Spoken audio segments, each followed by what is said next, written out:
The wrench slipped from Kate Morrison's oil-stained fingers as the black sedan pulled into Riverside Auto Repair for the third time that week. Same driver, same tinted windows, same way of parking just close enough to watch her every move through the bay doors.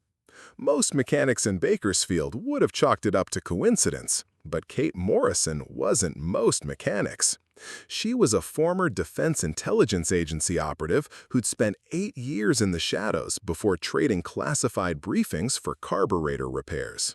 Before we jump back in, tell us where you're tuning in from, and if this story touches you, make sure you're subscribed, because tomorrow I've saved something extra special for you. The morning sun cast long shadows across the concrete floor of Riverside Auto as Kate wiped her hands on a grease-stained rag. She'd been running the small garage for 2 years now, ever since she'd walked away from a life that most people would never believe existed. The transition from tracking enemy operatives across 3 continents to diagnosing transmission problems in suburban California hadn't been easy, but it had been necessary. Her cover story was simple enough. Kate Morrison, former Army mechanic, used her military training to fix cars instead of Humvees. The locals bought it without question. After all, plenty of veterans ended up in blue-collar jobs after their service. What they didn't know was that her real military service had ended a decade ago, replaced by something far more dangerous and infinitely more classified. The bell above the front door chimed as Mrs. Chen shuffled in, clutching the keys to her ancient Honda Civic. Kate had been expecting her. The car had been making that telltale grinding noise that meant the brake pads were shot. "Morning, Mrs. Chen. Let me guess, the brakes are squealing again?" The elderly woman nodded vigorously. "I started yesterday on my way to the grocery store. Scared me half to death." Kate took the keys and walked around to inspect the vehicle. As she crouched beside the front wheel, her peripheral vision caught movement across the street. The black sedan was back, parked in the same spot it had occupied Monday and Wednesday. Different time of day, but same positioning that gave the occupant a clear view of both the garage entrance and the back alley. Professional surveillance. Textbook positioning. Kate's hands continued their inspection of the brake assembly while her mind shifted into analytical mode. The sedan was a late-model Chrysler 300, government fleet standard. Tinted windows were legal, but positioned to obscure facial recognition from street-level cameras. The license plate was too far to read clearly, but the mounting bracket suggested a government issue.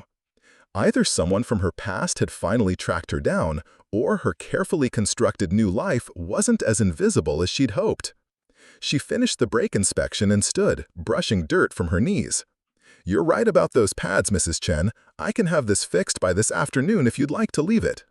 The woman handed over her spare keys and started walking toward the bus stop, her routine unchanged by the surveillance Kate had detected. Good. Whatever this was about, it hadn't expanded beyond her.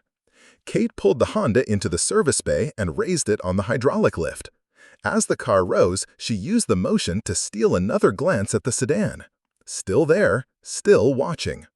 The brake job was routine work that she could do in her sleep, which left her mind free to analyze the situation.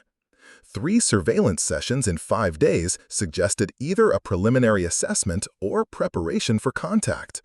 The pattern didn't match immediate threat protocols. Those would involve more vehicles, shorter intervals, and aggressive positioning.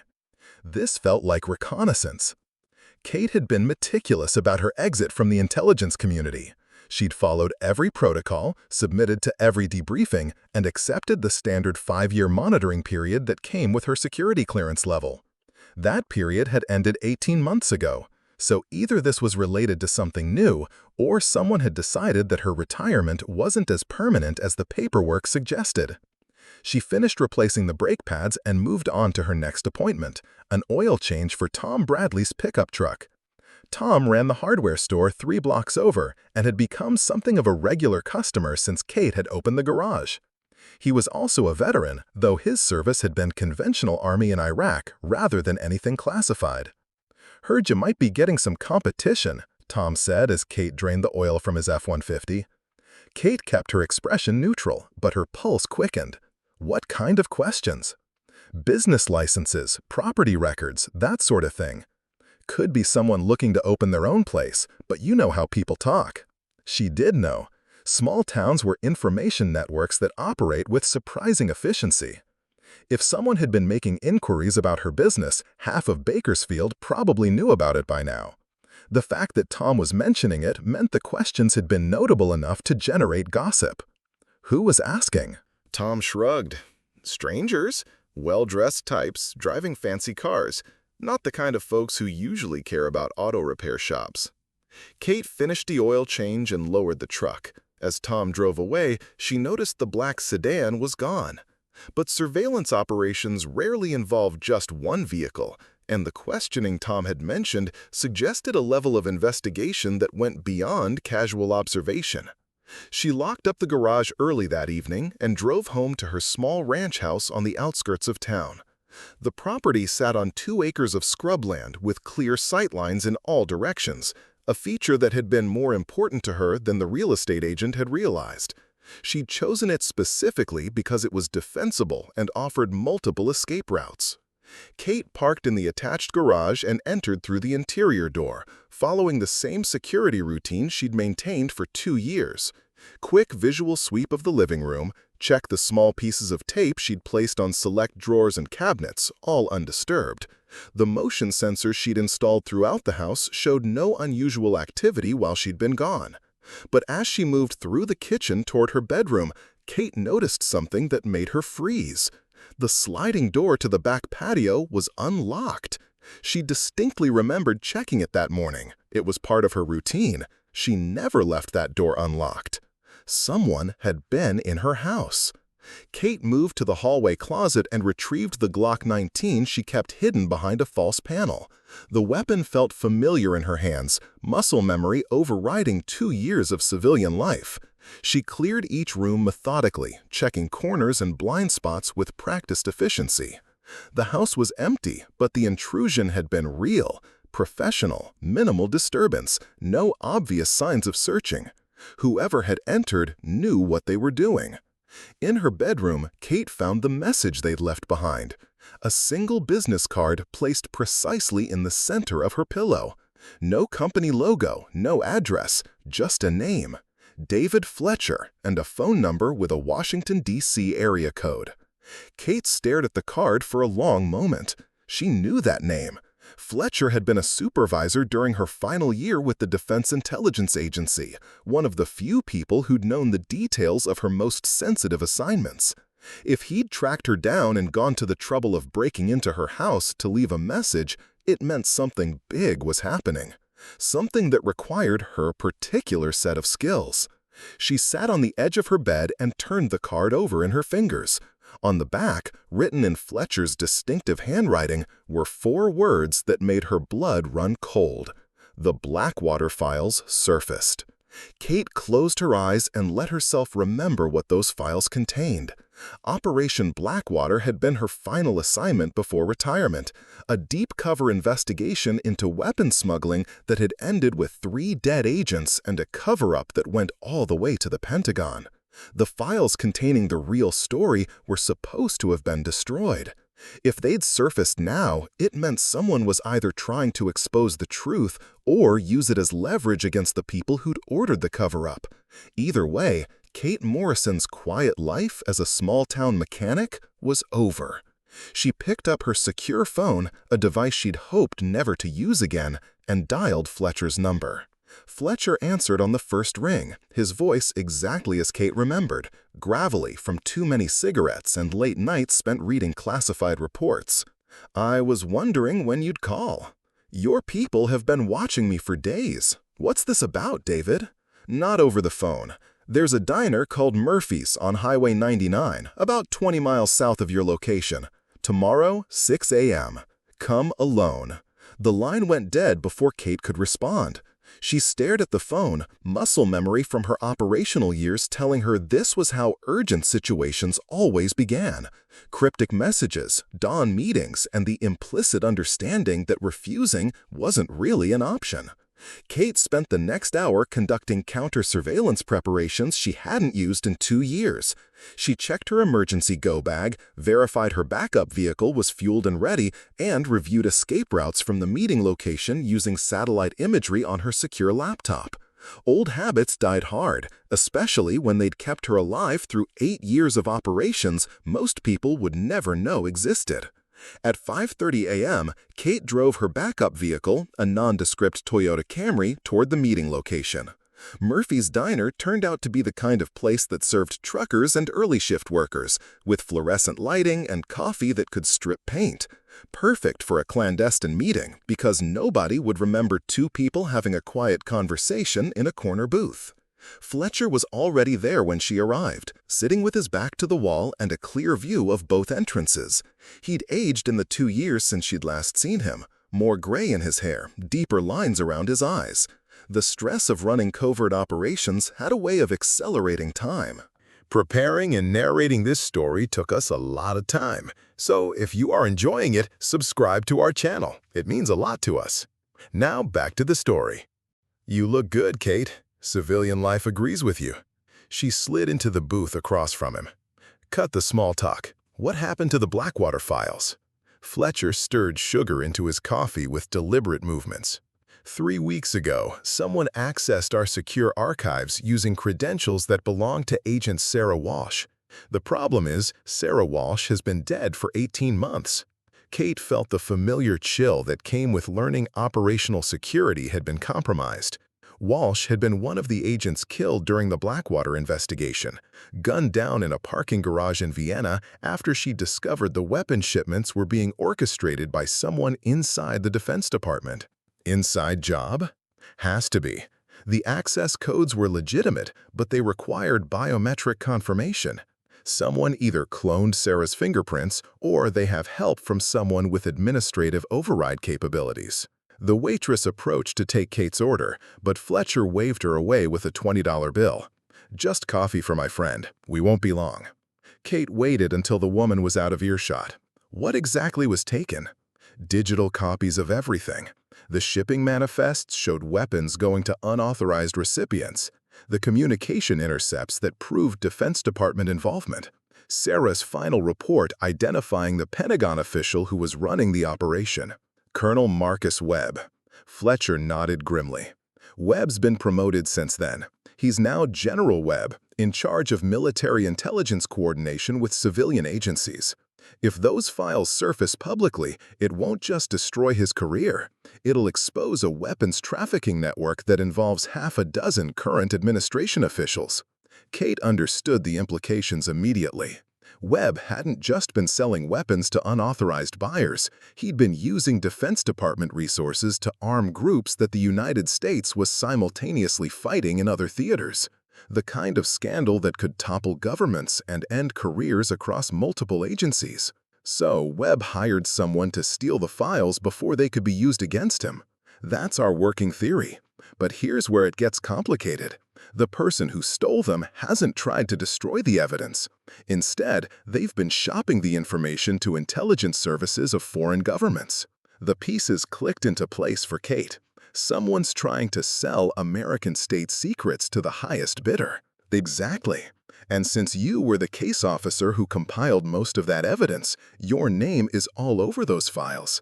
Anyone who buys them will know exactly who you are and what you discovered. Kate's carefully constructed civilian identity was about to become worthless. Foreign intelligence services would either try to recruit her for additional information or eliminate her as a potential threat. Either way, her quiet life in Bakersfield was over. "What do you need from me?" Fletcher leaned forward, lowering his voice. "We've identified the broker who's handling the sale.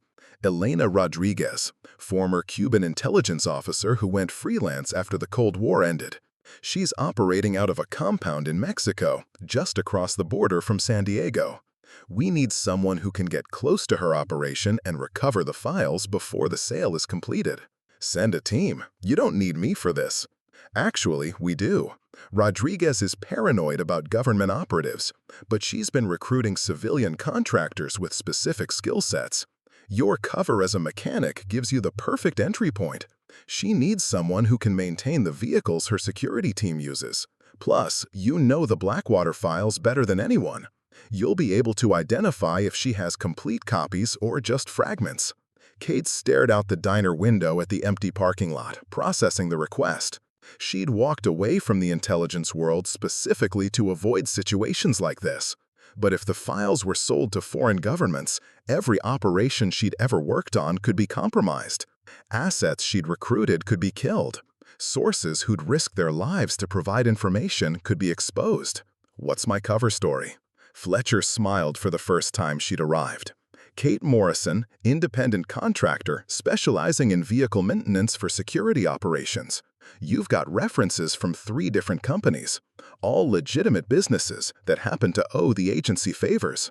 Rodriguez's people will find exactly what they expect to find when they run background checks. Timeline. Rodriguez is planning to complete the sale within 2 weeks. We've got intelligence suggesting she's already received preliminary offers from Russian and Chinese services. Once money changes hands, those files disappear forever. Kate thought about the ranch house she'd worked so hard to make feel like home. The garage where she'd built relationships with customers who treated her like a neighbor instead of an operative. The simple life she'd constructed from nothing after years of living in shadows and cover identities. All of it would have to be abandoned if she took this assignment. Even if she succeeded in recovering the files, there was no guarantee she'd be able to return to her civilian identity. Too many people would know where to find her. But if she refused, the Blackwater files would end up in enemy hands, and every person who'd trusted her during her operational years would be at risk. Fletcher finished his coffee and stood up. "I know this isn't what you wanted, Kate, but you're the only person who can pull this off. Rodriguez's compound is heavily fortified. Her security team is professional, and she's got connections that reach into multiple intelligence services. This isn't a job for a regular team." Kate looked at the business card Fletcher had left on her pillow, then back at the man who'd been her supervisor during some of the most dangerous years of her life. "When do I leave?" "Tomorrow night. We've got a contact in Tijuana who'll provide equipment and transportation to the compound. Once you're inside, you'll have 72 hours to locate and extract the files before Rodriguez realizes she's been compromised." Fletcher dropped a manila envelope on the table. "Everything you need to know about the operation is in there. Study it tonight, then burn it. And Kate, once you cross that border, you're on your own. If something goes wrong, the agency can't help you." Kate picked up the envelope, feeling the weight of classified documents and operational photographs. "Understood." Fletcher paused at the table. "For what it's worth, I'm sorry. You earned your retirement." "Yeah, well, seems like retirement earned me back." As Fletcher walked away, Kate opened the envelope and began reviewing her new identity. In 24 hours, she'd be crossing into Mexico as an independent contractor hired to maintain vehicles for a weapons broker's private army. The grease monkey cover that had given her 2 years of peace was about to become the key to the most dangerous assignment of her career. The crossing into Tijuana happened at 11 p.m. through a checkpoint that existed only on paper. Kate drove the modified pickup truck provided by Fletcher's contact, a vehicle that looked like standard contractor equipment but contained enough hidden compartments to stock a small armory. Her new identity documents identified her as Kate Sullivan, independent automotive specialist with 5 years' experience maintaining fleet vehicles for private security companies. The contact turned out to be a wiry man named Carlos who operated a legitimate auto parts business as cover for agency operations in Mexico. He met her at a warehouse on the outskirts of the city where he'd assembled the equipment she'd need for infiltrating Rodriguez's compound. Elena Rodriguez doesn't trust anyone she hasn't vetted personally, but she's been having problems with her vehicle fleet, 3 breakdowns in 2 weeks. Her regular mechanic quit after someone took a shot at him during a turf dispute with a rival smuggling operation. Kate examined the GPS tracker disguised as a standard diagnostic tool. How do I make contact? Rodriguez recruits through intermediaries. There's a cantina called El Corazon in the warehouse district where contractors go to find work. You show up tomorrow night, demonstrate your skills on a few vehicles in the parking lot, and word will get back to her people. The plan was elegant in its simplicity. Rodriguez needed a mechanic, Kate needed access to the compound, and her genuine expertise would sell the cover story better than any fabricated credentials. But the execution would require perfect timing and nerves that hadn't been tested in operational conditions for 2 years. Carlos handed her a small electronic device that looked like a standard multimeter. This will copy any digital files it comes within 10 feet of. Rodriguez keeps her important data on isolated servers, but she has to transfer files to complete sales. If you can get this device near her computer systems during a transfer, it'll capture everything. Kate pocketed the device and reviewed the compound layout on Carlos's laptop. Rodriguez operated from a converted industrial facility 20 miles south of Tijuana, surrounded by 12-foot walls topped with razor wire. Satellite imagery showed a main building flanked by 2 smaller structures, with a motor pool containing a dozen vehicles of various makes and models. Security? 15 to 20 personnel at any given time. Mix of former military and cartel soldiers looking for steadier work than drug running provides. They're well-armed and professionally trained, but they're not expecting infiltration from someone arriving as a legitimate contractor. Kate studied the personnel files Carlos had compiled. Rodriguez recruited security staff from diverse backgrounds, creating a team that was skilled but lacked the cohesion of a military unit. That could work to her advantage. Professional soldiers often developed routines that could be predicted and exploited. "What's my extraction plan?" Carlos's expression darkened. "You don't have one. Once you're inside that compound, you're committed until the mission is complete. Rodriguez doesn't let people leave until contracts are finished, and she's paranoid enough to have her security team monitor anyone working on site." Kate had operated under similar constraints before, but always with backup teams positioned for emergency extraction. This assignment would require her to complete the mission and escape using only her own resources and improvised opportunities. The next evening, Kate drove to El Corazon Cantina wearing coveralls and work boots that had been artificially aged to look like legitimate contractor gear. The establishment catered to the kind of people who worked in industries that existed in gray areas between legal and illegal: security contractors, logistics specialists, and technical experts who didn't ask too many questions about their employers. She ordered a beer and observed the crowd, identifying potential Rodriguez recruiters by their careful attention to newcomers and their obvious evaluation of skills and reliability. After an hour, Kate moved to the parking lot where a group of men were attempting to diagnose engine problems on a modified SUV. "Timing chain," Kate said, approaching the group. "You can hear it rattling when the engine idles." One of the men, wearing expensive boots and a shirt that bulged slightly over a concealed weapon, looked up with interest. "Are you sure about that?" Kate popped the hood and spent 5 minutes demonstrating her diagnosis, explaining how the chain had stretched beyond acceptable tolerances and was causing the rattling noise. The men watched with the attention of people who depended on vehicle reliability for their professional survival. "I can fix it," Kate continued, "but you'll need replacement parts and about 4 hours of labor." The man in expensive boots exchanged glances with his companions. "What kind of work do you normally do?" "Fleet maintenance for private security companies. Armored vehicles, modified engines, communications equipment installation, whatever keeps the wheels turning." Kate's performance had attracted attention from other groups in the parking lot. Word was spreading that a competent mechanic had appeared at El Corazon, exactly the kind of reputation she needed to build for Rodriguez's recruiters to notice. 2 hours later, as Kate was preparing to leave, a woman approached her table. Hispanic, mid-30s, wearing clothing that managed to be both fashionable and practical. She moved with the controlled grace of someone accustomed to violence. "I hear you know your way around an engine." Kate looked up from her beer. "Depends on the engine. My employer has been having reliability issues with her vehicle fleet. She's looking for someone who can handle both routine maintenance and emergency repairs under challenging conditions." The phrasing told Kate everything she needed to know. This was Rodriguez's recruiter, and challenging conditions was code for the kind of work environment where mechanics might need to repair vehicles while under fire. What kind of compensation are we talking about? $2,000 per week plus accommodation and meals. Minimum 4-week contract with the possibility of extension based on performance.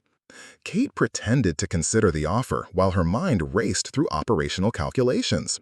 4 weeks would give her time to map the compound, identify security routines, and locate Rodriguez's computer systems.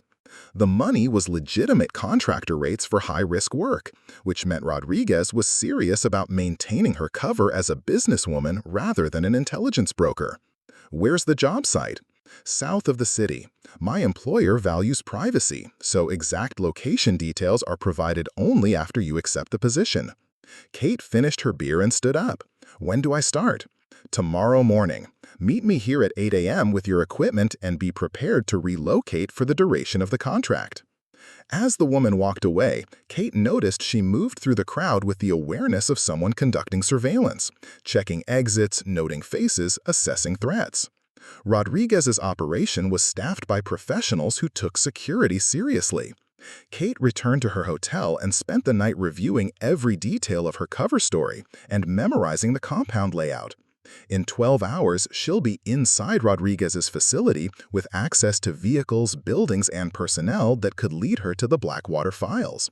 But as she prepared her equipment for the mission, Kate couldn't shake the feeling that she was missing something important. The recruitment had been almost too easy, the job offer too perfectly timed with her appearance at the cantina. Either Rodriguez was desperate for skilled personnel, or Kate was walking into a situation that had been orchestrated by someone who knew exactly what she was looking for.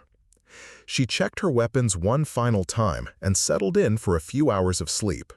Tomorrow would determine whether her cover held up under professional scrutiny, and whether 2 years of civilian life had dulled the instincts that had kept her alive through 8 years of covert operations. The grease monkey was about to discover if she could still operate in the shadows. The Rodriguez compound looked exactly like the satellite images, but ground-level reality carried details that aerial photography couldn't capture. The razor wire atop the perimeter walls was newer than expected, suggesting recent security upgrades. Guard towers at each corner were equipped with thermal imaging cameras, and the main gate featured a checkpoint system that rivaled military installations Kate had seen in war zones. Rodriguez's recruiter, who had introduced herself only as Maria, drove Kate through the security procedures in a black Mercedes that had been modified with bulletproof glass and run-flat tires. The guards checking their vehicle were armed with military-grade weapons and moved with the discipline of former Special Forces personnel. First rule, Maria said as they passed through the inner checkpoint, you don't discuss what you see here with anyone outside the compound. Second rule, you don't go anywhere without permission. Third rule, you do your job and stay out of everyone else's business. Kate nodded while cataloging every detail of the compound's layout. The motor pool contained vehicles ranging from luxury sedans to armored SUVs, all showing signs of hard use that suggested they were functional tools rather than status symbols. A separate building housed communications equipment, judging by the antenna arrays on the roof. The main structure appeared to contain living quarters, offices, and presumably Rodriguez's operational center. Maria parked near the motor pool and led Kate to a small building that served as both garage and workshop. The facility was better equipped than many professional garages Kate had seen, with hydraulic lifts, diagnostic computers, and a parts inventory that could handle anything from routine maintenance to combat damage repair. Miguel will show you around, Maria said, gesturing to a stocky man in his 50s who emerged from beneath a lifted Toyota Land Cruiser. He's been handling maintenance solo since our last mechanic decided this work wasn't for him. Miguel wiped his hands on a stained rag and assessed Kate with the skeptical look of an experienced mechanic evaluating a potential partner. You worked on modified vehicles before? Armored cars, communications trucks, surveillance equipment. What kind of modifications are we dealing with here? Miguel led her to the Land Cruiser he'd been working on. The vehicle appeared standard from the outside, but lifting the hood revealed a turbocharged engine, upgraded suspension components, and electronics that definitely weren't factory original. Run-flat tires, ballistic glass, armor plating in the doors and engine compartment, Miguel explained, plus GPS tracking, encrypted communications, and emergency transponders. These vehicles need to be reliable when people are shooting at them. Kate examined the engine bay with genuine professional interest. The modifications were expertly done, suggesting Rodriguez employed skilled technicians rather than relying on amateur alterations. What kind of problems have you been having? Transmission failures mostly. These trucks are heavy with all the armor, and we push them hard. Stock transmissions can't handle the stress. Over the next 3 hours, Kate and Miguel worked together to diagnose transmission problems in 2 different vehicles. The work was genuinely challenging and required the kind of expertise that supported her cover story. But more importantly, it gave her opportunities to observe compound routines and personnel patterns. Security shifts changed every 6 hours, with guards rotating between perimeter patrol, gate duty, and roving inspection of the interior grounds. The main building showed signs of regular foot traffic, but access appeared restricted to specific personnel. Most significantly, Kate noticed that electronic devices were collected from workers before they entered the main building, a security measure that would complicate her mission to get the digital copying device near Rodriguez's computer systems. At noon, Miguel led her to a cafeteria where compound personnel gathered for meals. The space buzzed with conversations in 3 different languages, and Kate recognized accents from various Latin American countries mixed with what sounded like Eastern European languages she couldn't identify. Elena Rodriguez made her first appearance during lunch, entering the cafeteria with the kind of presence that immediately shifted the room's energy. She was smaller than Kate had expected, maybe 5'4", but she carried herself with the confidence of someone accustomed to commanding dangerous people. Her clothing was expensive but practical, and her eyes moved constantly, assessing everyone and everything in her vicinity. Rodriguez approached Kate's table with 2 security personnel flanking her at a respectful distance. "You're the new mechanic. Maria tells me you have impressive credentials."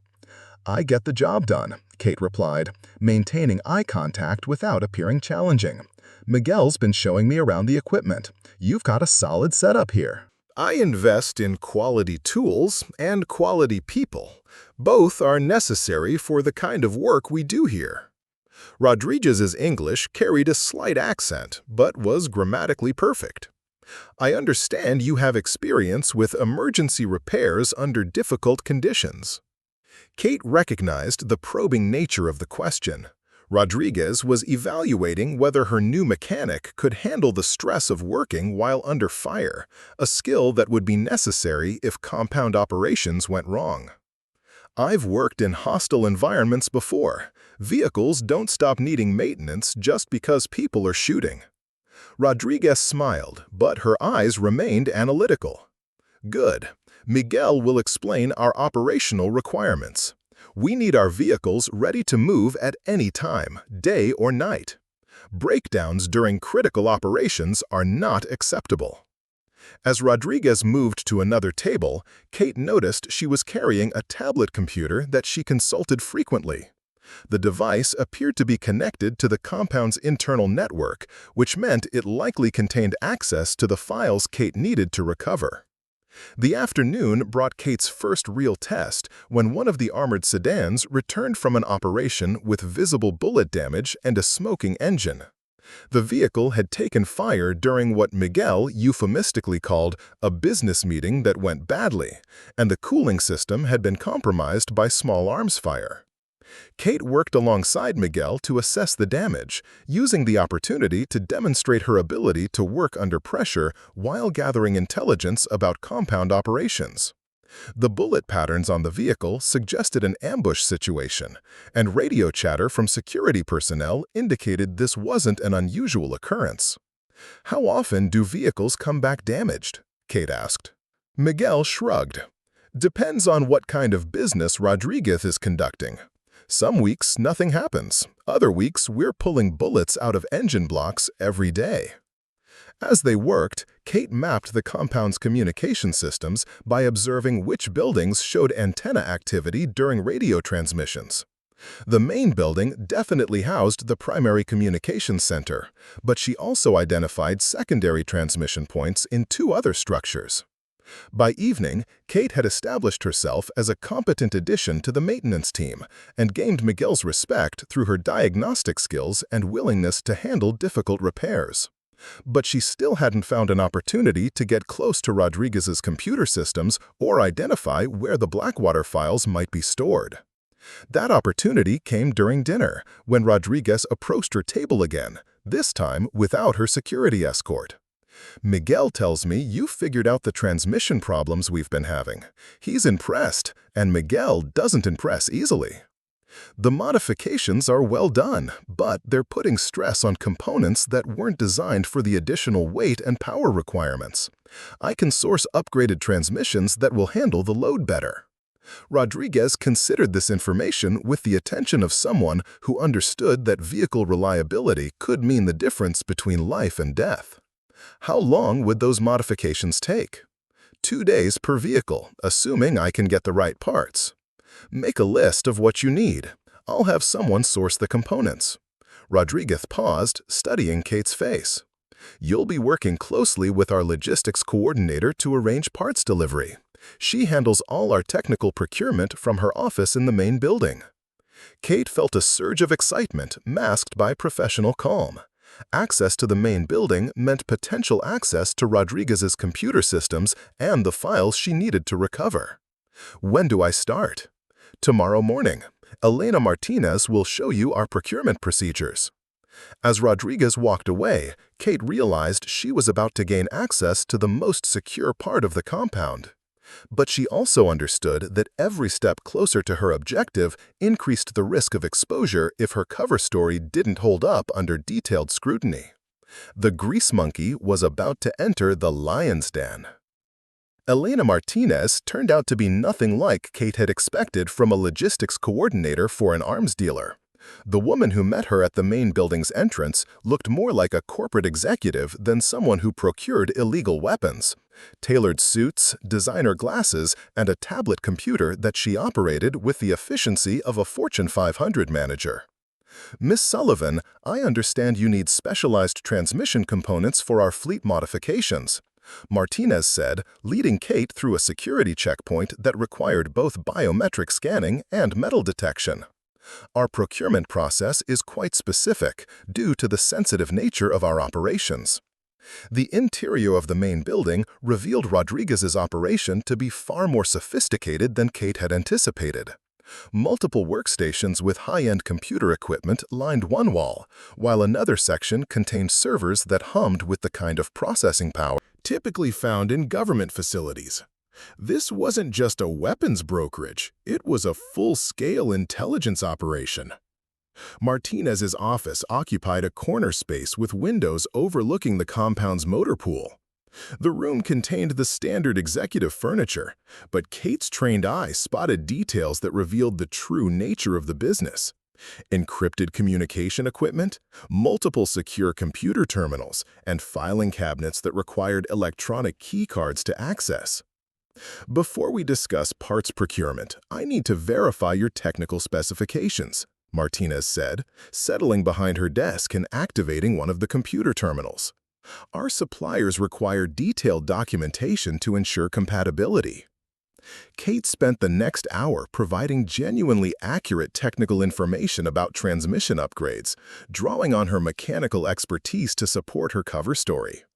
But while she answered Martinez's questions, she was simultaneously mapping the office's electronic systems and identifying potential access points for the digital copying device hidden in her toolkit. The breakthrough came when Martinez's computer terminal displayed a network directory during a file transfer. Kate caught a glimpse of folder names that included Blackwater Archive and Customer Negotiations, exactly the kind of files Fletcher had sent her to recover. "I'll need to coordinate with our suppliers in Guatemala for some of these components," Martinez said, turning away from her computer to consult a printed catalog. "The specialized transmission parts aren't readily available through normal channels." Kate recognized the opportunity and moved toward Martinez's desk as if to examine the catalog more closely. The digital copying device in her pocket was designed to look like a standard multimeter, and she activated it while pretending to set down her notepad near Martinez's computer terminal. The device needed 30 seconds of proximity to download accessible files, but Kate had barely begun the transfer when an alarm began sounding throughout the building. Emergency lights activated, and she could hear rapid footsteps in the hallway outside Martinez's office. "Security alert," Martinez said, immediately securing her computer and moving toward the door. "All non-essential personnel need to evacuate the building immediately." Kate pocketed the copying device and followed Martinez into the hallway, where security personnel were directing people toward exits with military precision.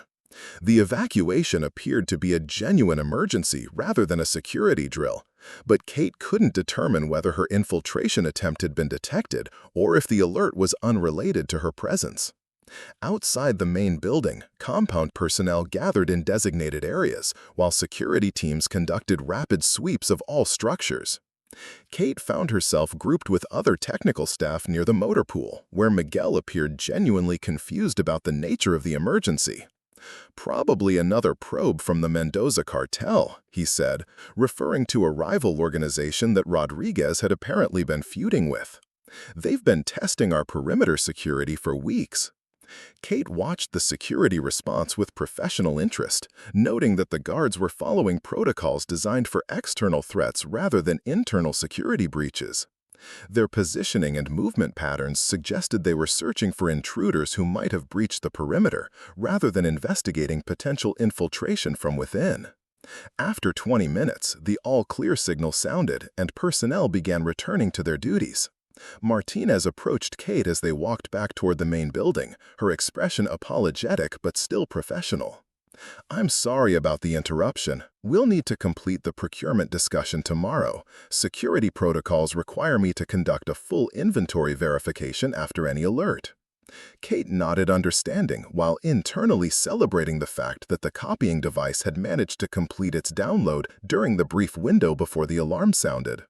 She wouldn't know what files had been captured until she could analyze the device's memory, but any intelligence from Rodriguez's computer systems represented progress toward her mission objectives. The remainder of the day passed with routine maintenance work that allowed Kate to observe compound operations while appearing solely on mechanical tasks. She noted that external security remained heightened throughout the afternoon, with additional patrols and enhanced checkpoint procedures that suggested the morning's alert had been triggered by genuine threat activity. That evening, Kate returned to her assigned quarters, a small but comfortable room in a building that housed technical personnel and support staff. The accommodations were basic but clean, with a single window that offered a view of the motor pool and partial sightlines to the main building. Once she was certain she wasn't under surveillance, Kate activated the copying device and began analyzing the files it had captured during the brief proximity to Martinez's computer. The device had managed to download 43 files before the alarm interrupted the transfer, and Kate's pulse quickened as she recognized several file names that matched the Blackwater archive Fletcher had described. The files contained exactly what Fletcher had feared: complete documentation of the weapons trafficking operation that had cost 3 agents their lives, including shipping manifests, communication intercepts, and Agent Sarah Walsh's final report identifying General Webb as the Pentagon official running the illegal sales. But as Kate reviewed the captured intelligence, she discovered something that made her blood run cold. The files weren't just being sold to foreign governments, they were being used to blackmail current Defense Department officials who had been involved in covering up the original Blackwater investigation. Rodriguez wasn't just an arms dealer, she was conducting a sophisticated extortion operation targeting American military and intelligence leadership, using the evidence Kate had helped compile during her final assignment with the Defense Intelligence Agency. A soft knock at her door interrupted Kate's analysis, and she quickly secured the copying device before answering. Miguel stood in the hallway, holding a bottle of beer and wearing an expression that suggested he wanted to discuss something important. "Mind if I come in? There's something you should know about working here." Kate stepped aside to let him enter, wondering if Miguel had detected something suspicious about her behavior or if this was a routine conversation between maintenance staff. Miguel settled into the room's single chair and took a long drink from his beer before speaking. That security alert today wasn't about the Mendoza cartel. We had a visitor, someone asking questions about American intelligence operatives who might be working undercover in the region. Kate felt her stomach drop, but kept her expression neutral. What kind of questions? Specifically about a woman named Kate Morrison who used to work for the Defense Intelligence Agency. Apparently, someone thinks she might be operating in Mexico under an assumed identity. The mission had been compromised. Someone knew she was here, and Rodriguez's organization was actively searching for her real identity. Kate had perhaps hours before her cover was blown completely. Miguel finished his beer and stood up. "I don't know what your real story is, Kate Sullivan, but I've been in this business long enough to recognize when someone isn't who they claim to be. My advice? Whatever you came here to do, you better do it fast." As Miguel left, Kate realized her situation had become exponentially more dangerous. She'd recovered the Blackwater files, but now she had to escape the compound before Rodriguez discovered that her new mechanic was actually the intelligence officer who had compiled the evidence being used for blackmail. The grease monkey had found what she was looking for, but the real challenge was just beginning. Kate spent the night preparing for multiple contingencies while maintaining the appearance of normal routine. She disassembled her equipment kit and redistributed essential items throughout her clothing and tool belt, ensuring that critical gear wouldn't be lost if she had to abandon her primary belongings during an emergency escape. The copied files revealed the full scope of Rodriguez's Blackwater operation, and the implications were staggering. General Webb wasn't the only target. Rodriguez had evidence implicating a dozen current Pentagon officials, 3 CIA division heads, and multiple defense contractors in the illegal weapons sales that had triggered the original Blackwater investigation. But the most disturbing discovery was a communication log showing that Rodriguez had been feeding information to foreign intelligence services while simultaneously extorting American officials. She was playing all sides against each other, selling classified intelligence while using blackmail to maintain protection from prosecution. Kate's secure phone vibrated with an encrypted message from Fletcher. "Extraction compromised. Local assets report unusual activity around the compound. Execute emergency protocols immediately." The message confirmed what Miguel had warned her about. Someone had connected Kate Morrison to Kate Sullivan, and her window for completing the mission was rapidly closing. But simply escaping with the files wouldn't be enough if Rodriguez continued using them to compromise American intelligence operations. At dawn, Kate reported to the motor pool as scheduled, behaving as if nothing had changed. Miguel was already working on one of the modified SUVs, but his greeting was cooler than usual, and Kate noticed he was positioning himself to observe her movements more carefully. "Martinez wants to see you in her office after breakfast," Miguel said, without looking up from the engine he was servicing. Kate recognized the summons as potentially dangerous. If Rodriguez's people had connected her real identity to her cover story, the meeting with Martinez could be an interrogation rather than a routine business discussion. But refusing to attend would confirm their suspicions immediately. 2 hours later, Kate walked back into the main building, this time carrying a small explosive device disguised as a diagnostic tool. If her cover was blown and escape became necessary, she'd need to create enough chaos to reach the perimeter before security could organize an effective response. Martinez's office appeared unchanged from the previous day, but Kate noticed subtle differences that suggested enhanced security measures. The computer terminals were positioned differently, and she spotted what appeared to be recording equipment that hadn't been visible during her first visit. "We believe someone has been monitoring our recruitment activities," Martinez continued, "and we think that person might have successfully infiltrated our organization." Kate realized she was facing a sophisticated counterintelligence operation rather than simple paranoia. Rodriguez's security team had been watching for infiltration attempts and had documented her arrival at the cantina with professional-grade surveillance equipment. I don't understand what you're suggesting, Kate said, maintaining her cover persona while calculating distances to the office door and windows. I responded to a job posting for automotive work. I'm not involved in any intelligence operations. Martinez reached into her desk drawer and withdrew a small pistol, placing it on the desktop within easy reach but not directly threatening Kate.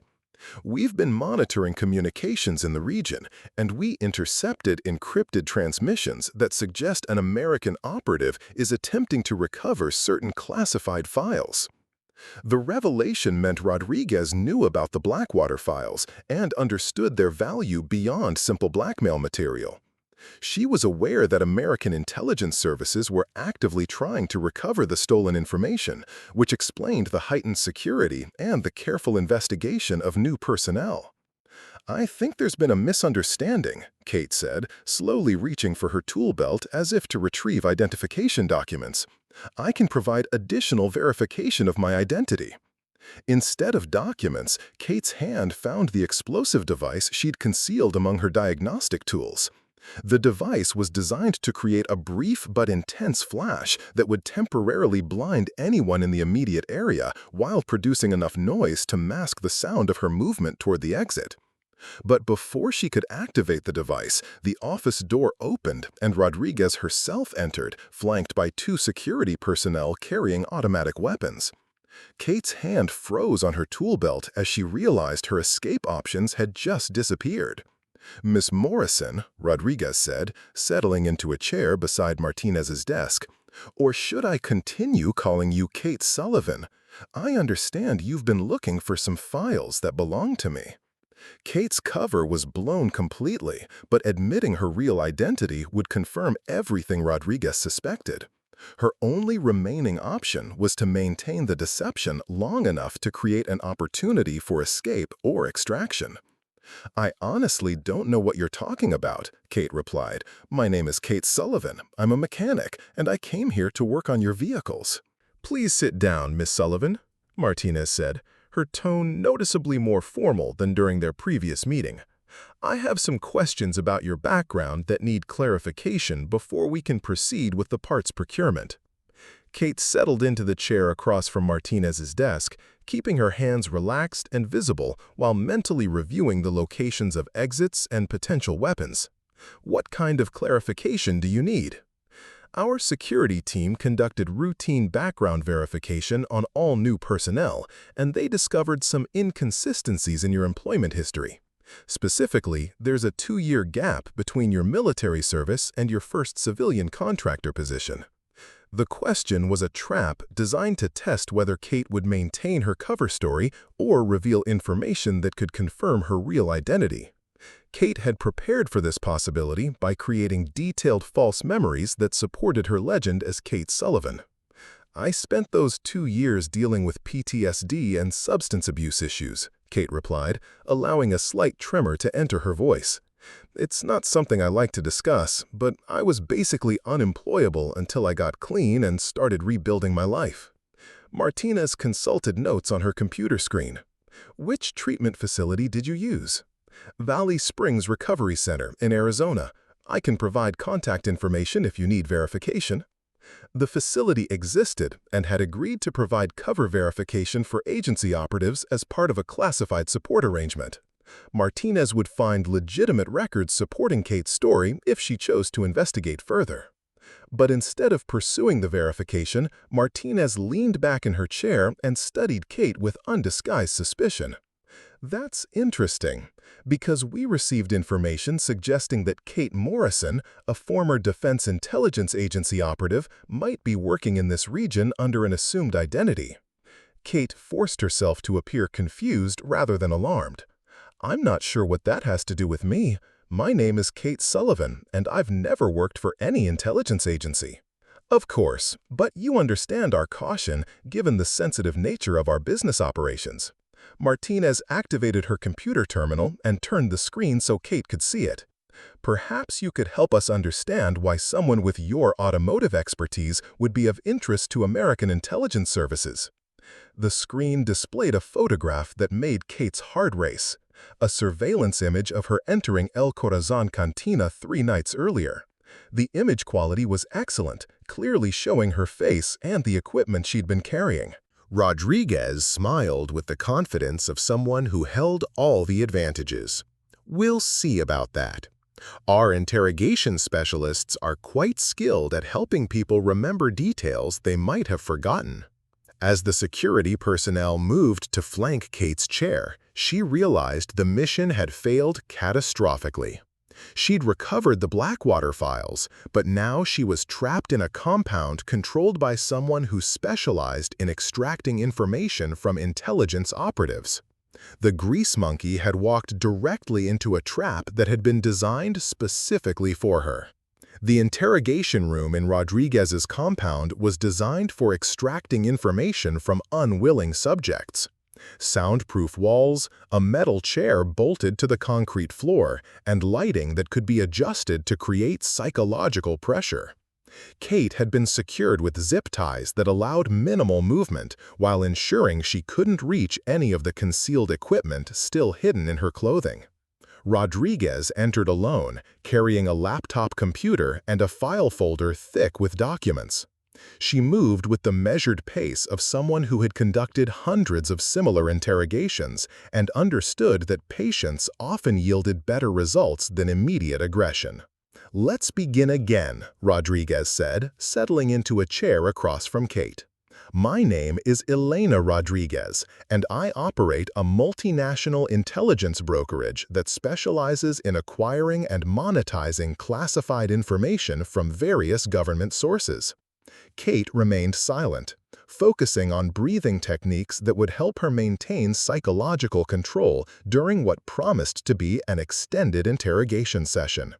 Rodriguez was clearly experienced in breaking down resistance, but Kate had survived similar situations during her operational years. "The files you're looking for contain evidence of illegal weapons sales orchestrated by Pentagon officials, including details that could expose a network of corruption reaching into the highest levels of American military command." Rodriguez opened her laptop and turned the screen toward Kate. "These files are worth approximately $50 million on the international intelligence market."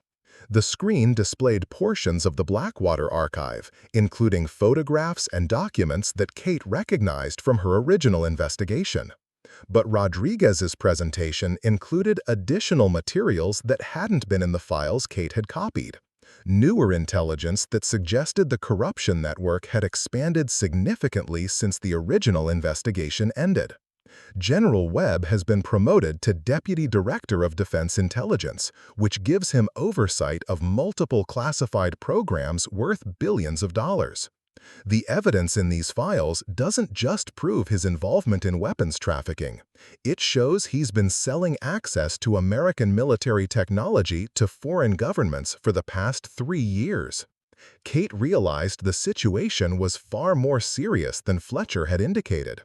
The Blackwater files weren't just historical evidence of past crimes. They were the foundation for an ongoing espionage operation that was actively compromising American national security. Rodriguez closed the laptop and leaned forward. "Here's what's going to happen, Miss Morrison. You're going to tell me exactly what the Defense Intelligence Agency knows about my operations, who else is involved in the recovery mission, and what backup plans your superiors have implemented." "My name is Kate Sullivan," Kate replied, maintaining her cover story despite the overwhelming evidence that Rodriguez knew her real identity. "I fix cars for a living, and I have no idea what you're talking about." Rodriguez smiled and opened the file folder, revealing surveillance photographs that documented Kate's movements over the past week. Images of her meeting with Fletcher at the diner, crossing the border into Mexico, and arriving at El Corazon Cantina. The surveillance had been comprehensive and professional, suggesting Rodriguez had been tracking her from the moment she'd accepted the mission. "We've been monitoring Defense Intelligence Agency communications for months," Rodriguez explained. "When your agency discovered the files had been stolen, they implemented communication protocols that led us directly to their recovery operation." Kate felt the implications settling over her like a physical weight. Rodriguez hadn't just detected her infiltration, she'd been manipulating the entire situation from the beginning. The recruitment at the cantina, the job offer, even Kate's access to the main building had been orchestrated to draw her into a controlled environment where Rodriguez could capture both the operative and gather intelligence about American recovery efforts. The beautiful part of this operation, Rodriguez continued, is that your agency sent exactly the person I needed to complete my business arrangements. You see, my buyers aren't just interested in the files, they want verification from the operative who completed the original evidence. Kate understood the horrifying logic of Rodriguez's plan. Foreign intelligence services would pay premium prices for classified information that came with authentication from the American operative who had gathered it. Kate's presence didn't just validate the files, it made them exponentially more valuable on the international market. "I'm offering you a choice," Rodriguez said. "Cooperate with my buyers by confirming the accuracy of the files and providing additional details about American intelligence operations, and you'll be compensated handsomely for your expertise." And if I refuse? Then you'll provide the same information under significantly less comfortable circumstances, and your eventual fate will be far less pleasant. Kate tested the strength of the zip ties securing her wrists while appearing to consider Rodriguez's offer. The restraints were professional grade, but she'd noticed that the chair's mounting bolts showed signs of wear that might be exploited with sufficient leverage. "How do I know you'll honor any agreement we make?" Kate asked, buying time while she evaluated potential escape opportunities. "Because I'm a businesswoman, not a terrorist. Dead operatives can't provide ongoing intelligence, and satisfied sources are more valuable than coerced ones." Rodriguez stood and moved toward the door. "I'll give you 30 minutes to consider your options. My buyers are scheduled to arrive this evening, and they're expecting to meet with you regardless of whether you choose to cooperate willingly." As Rodriguez left the room, Kate heard the distinctive sound of electronic locks engaging. She was sealed inside a room designed to prevent escape, but her captors had made a critical error.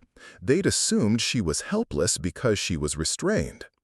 Kate worked one foot out of her boot and used her toes to access the small cutting tool she'd concealed against her ankle. The tool was designed to look like a standard hex key, but the edges had been sharpened to cut through plastic restraints and thin cables. 15 minutes of careful work freed her hands, and Kate immediately began assessing the room for exit options. The door was secured electronically, but the ventilation grate near the ceiling appeared to be held by standard screws that could be removed with improvised tools. But before Kate could begin working on the ventilation system, she heard voices in the hallway outside. Rodriguez was returning with what sounded like multiple people, and Kate realized her window for escape was closing rapidly. Instead of fleeing, Kate made a tactical decision that went against every survival instinct. She re-secured the zip ties around her wrists, loosely enough to slip free quickly, and resumed her position in the chair. When Rodriguez's buyers arrived, they'll find exactly what they expected: a captured American operative ready for interrogation.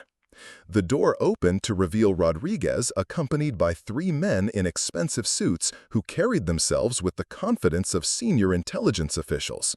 Kate recognized the accent of the first man who spoke as Russian, confirming that foreign services were indeed participating in the file purchase. "This is Kate Morrison," Rodriguez announced, "former Defense Intelligence Agency operative and the primary investigator who compiled the Blackwater evidence." The Russian stepped forward and studied Kate with professional interest. "Miss Morrison, my government is prepared to offer substantial compensation for your cooperation in verifying certain aspects of the intelligence we're purchasing." Kate looked directly at the Russian operative. "Before we discuss any cooperation, I need to know that Elena Rodriguez has been honest about the scope of the files she's selling." Rodriguez's expression showed surprise at Kate's apparent willingness to negotiate, but the Russian nodded approvingly. "What specific information concerns you?" The files contain evidence of ongoing espionage operations, not just historical weapons trafficking.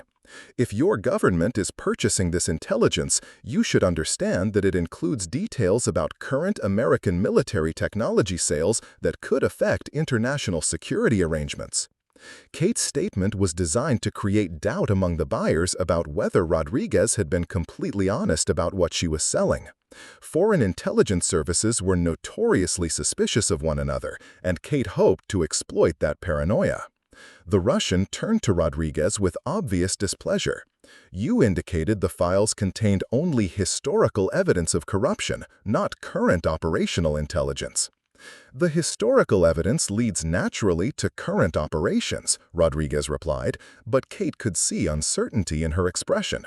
Miss Morrison is simply trying to inflate the value of information she helped compile. Kate slipped her hands free of the loosened restraints and lunged toward the laptop Rodriguez had left on the table. Before anyone could react, she activated the explosive device concealed in her clothing, not to harm anyone, but to destroy the computer equipment containing the Blackwater files. The explosion was contained but intense, destroying Rodriguez's laptop and filling the room with smoke and confusion. Kate used the chaos to reach the ventilation grate she'd identified earlier, pulling herself into the ductwork as security personnel rushed into the room below. The ventilation system led to the compound's mechanical areas, where Kate emerged into a utility corridor that provided access to the main building's infrastructure. She could hear alarms sounding throughout the facility as security teams searched for her, but the building's layout worked to her advantage. Multiple corridors and service areas created numerous routes towards potential exit points. Kate reached the motor pool through a maintenance tunnel that emerged near the vehicle storage area.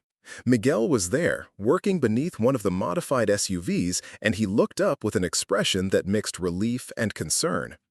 "I figured you might need a way out," he said, gesturing toward a motorcycle parked near the garage's rear exit.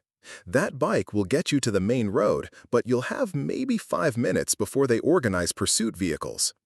Kate realized Miguel had been helping her from the beginning. His warnings about security investigations and his positioning near an escape vehicle hadn't been coincidences. "Why are you helping me?"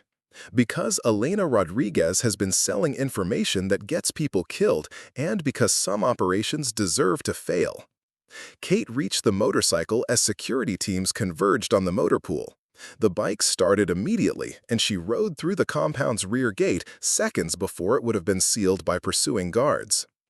3 hours later, Kate crossed back into the United States at a remote border checkpoint carrying intelligence that would allow the Defense Intelligence Agency to identify and prosecute the entire corruption network that had grown from the original Blackwater investigation.